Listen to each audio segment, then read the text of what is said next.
Hi guys, welcome back to my channel. Today's video, I had a market a couple of days ago. It's been a couple of days since my market. It didn't go quite as planned, but we'll get into that later. I did get a chance. I'm trying to film more of my process, be comfortable with filming more of my process. It takes quite a lot for me to remember to pull out the camera and film myself. That's not a thing I normally do. So I filmed a little bit of me setting up, and my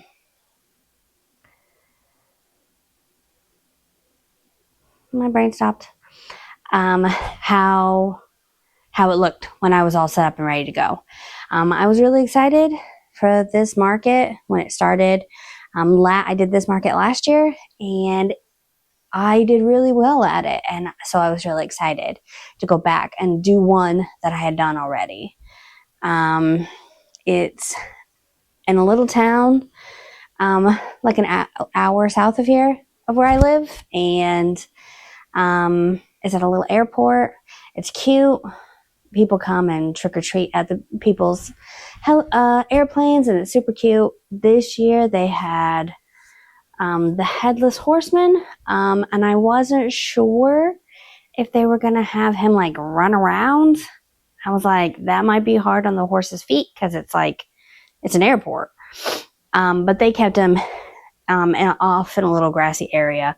This little airport also, at certain points throughout the day, it drops candy from a helicopter, which the kids always love. So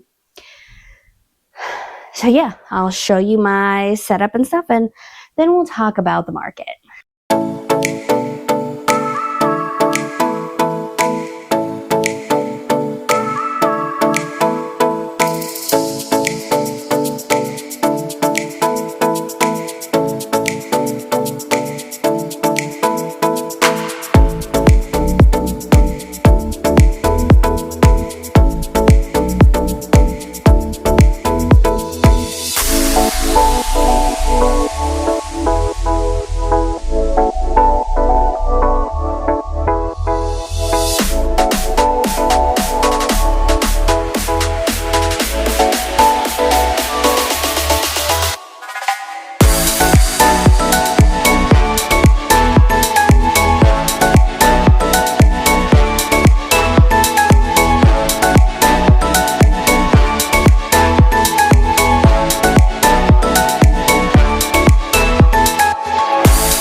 Okay, you're all set up. Here's what I got. We got about 30 minutes till show starts. I'm all set up. I'm ready to go. Usually about 30 minutes before people start to show up and shop. I almost always get one or two sales. I got all my Halloween guys.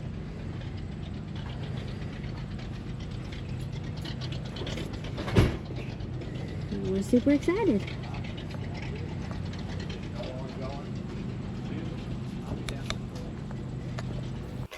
Okay, so the market. It didn't go as planned. It started off, I had all intentions of going and like, I want to do updates.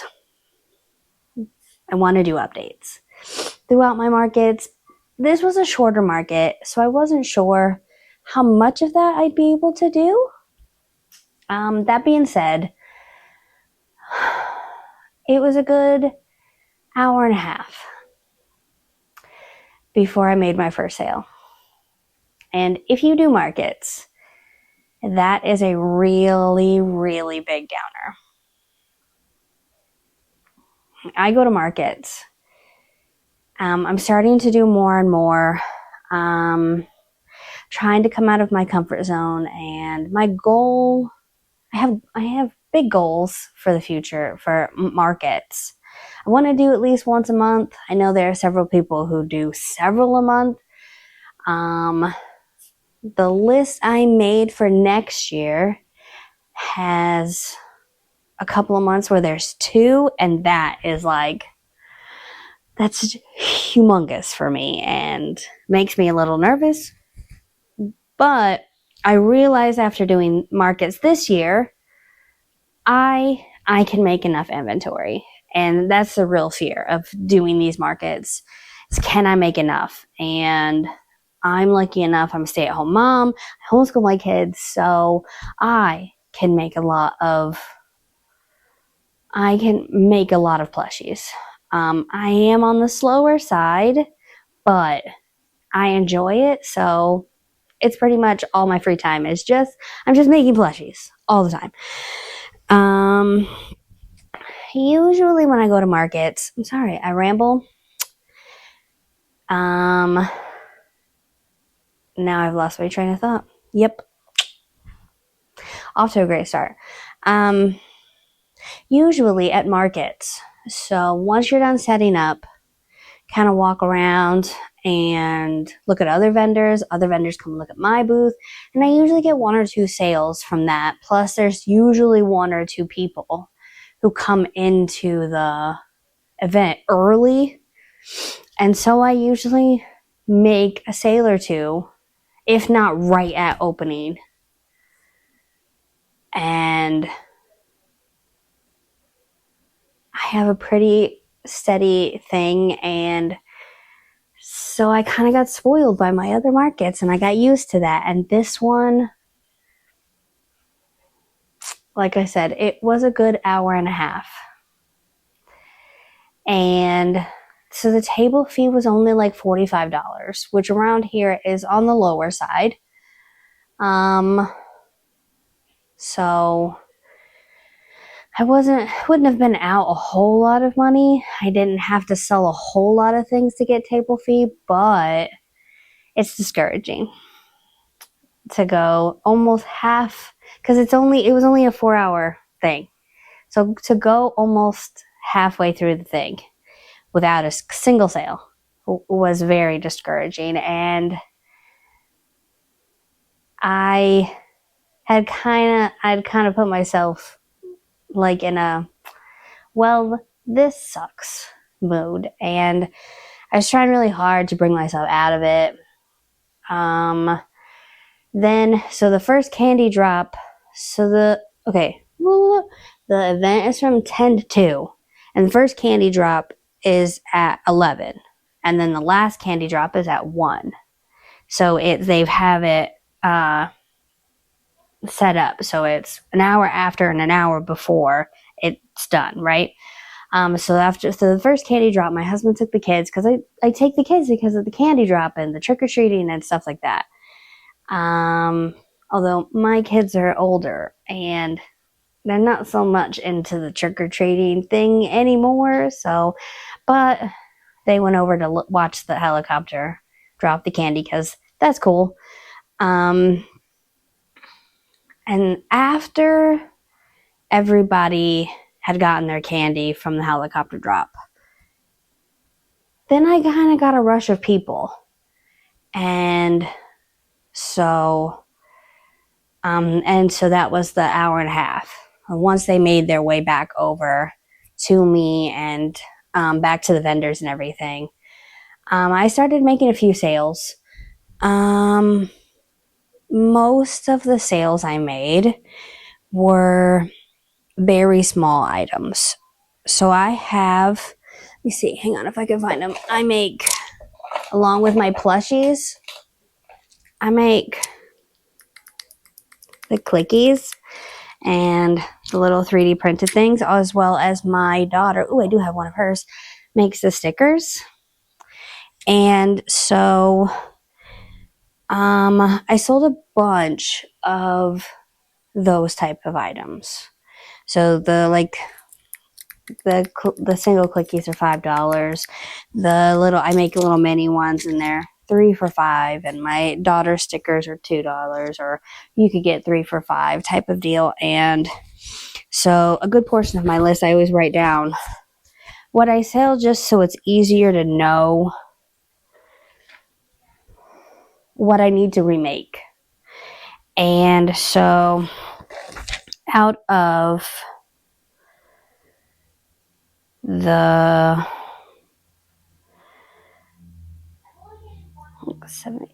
30 sales that I make, I guess 30 sales, I made 30 sales. And so at other markets, I've made 30 sales, and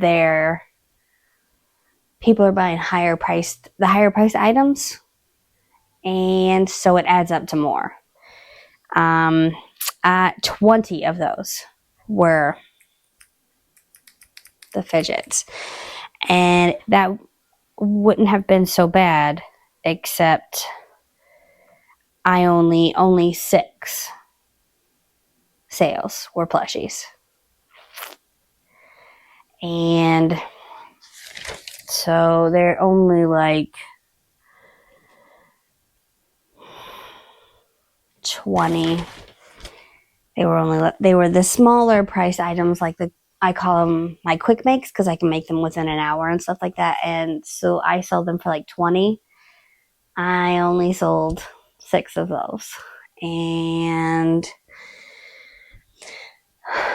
I try to be grateful and be like, that's money I didn't have before. But like I said, I get spoiled by other markets. And I mean, people are just coming to my booth, and I just love it so much that people love my art. And so it felt discouraging a little bit, but also like I got more comments on this one, like, oh, that's way too expensive. Or I had somebody walk away say, I hope she doesn't expect people to pay that money. And I've worked really hard to kind of play with my prices, because I started off, when I started selling them, they were really, really, really, really low. And if your prices are really, really low, and that's okay for you, but as I have improved, my prices have went up. As it should. But I have things, I try to have things from like $10 all the way up to, I make the giant mushroom guy, and I put $150 on him. He takes me a couple of days and lots of yarn. So, but he's usually intended to be an eye catcher, right? He's like the size of a toddler. So I'd say my average price that I sell things for about 30. So I make the little characters, and they're about 30. I only sold one little character, and I felt so discouraged. And like I said, I try not to be. My next market is in like 2 weeks, and I have better hopes for this one. The next market, I'm trying to stay positive. The next market is the one at the winery. They have one in the springtime and they have one at holiday time. And so I did one at the springtime. You can go and back and watch that video. I'll probably link them together. I don't know. I'm still trying to play with this video thing and get it right and be better and progress with everything that I do. So if you like seeing the markets, you like seeing the plushies that I'm making, and just come along on my chaos. I don't know. I feel like it's chaos because I never know what to say. I'm just at home making plushies. But if you want to see more of that, hit the subscribe button. If this video wasn't too chaotic for you, hit the thumbs up. We're just hanging out. All right, we'll see you on the next one. Bye.